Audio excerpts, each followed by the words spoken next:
when running the 33 zone ride, there are different levels and different responsibilities for each position on the field, and it can even be broken down further than that. You know, you have 4 attackers, 3 middies on the field. Your 4 attackers might not have the same responsibilities.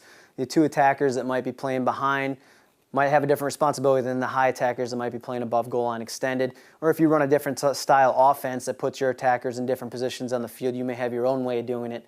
But we're going to show you the kind of the way we get into our 33 zone ride and what their responsibilities are with their levels and where they're supposed to line up and establish the zone ride.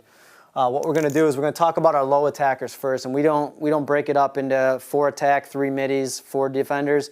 We actually have low attackers and 2 high attackers. So we'll have our 2 low attackers are actually responsible for protecting the middle of the field. The biggest cause for fast breaks is goalies getting the ball out quick and getting the ball out to their middies and bringing that ball upfield faster than you can get into your zone ride. So what we do is we initially put pressure on the goalie with one of our attackers, and you can decide which attacker works best for you. You may have a lefty or a righty that maybe you want to force a goalie to pass to one side of the field or another, but we're going to put one of our low attackers directly on top of the goal circle with their stick up, occupying that space to hopefully force the goalie to make a pass to the outside or maybe one of their lower defenders.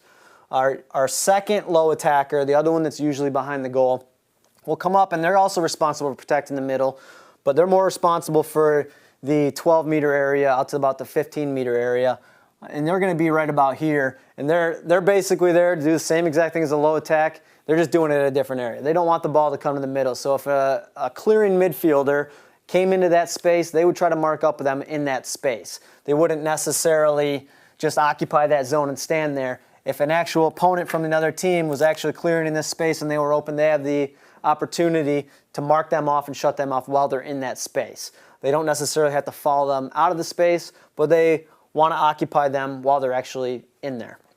Our next level will be our high attackers. High attackers typically line up on the outsides anyway. We put them up at the same level as our low attacker here. Not necessarily at the restraining line, and you can adjust this based on your opponent in the scouting reports and your game plan for that day. But we typically bring them in 4 or 5 yards from the restraining line.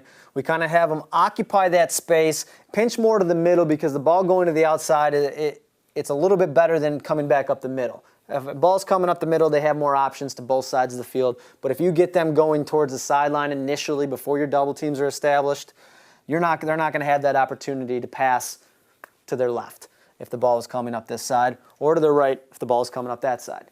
They come up the middle, they're going to have the left-right options, and it's going to create more options in transition and more opportunities for fast breaks. Your middies are going to be just over the restraining line.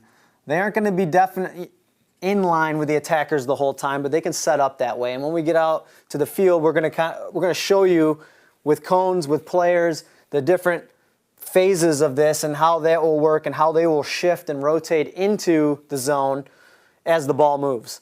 But everybody's responsibility is to actually react to the ball. Everybody's responsibility changes every time the ball is passed. So it's important that your players are on the same page, they're communicating, and they know where the ball is at all times. And that may be from listening to a point person. Maybe your attacker is the one that's yelling everything. Maybe you have your middies because they see the whole field yelling.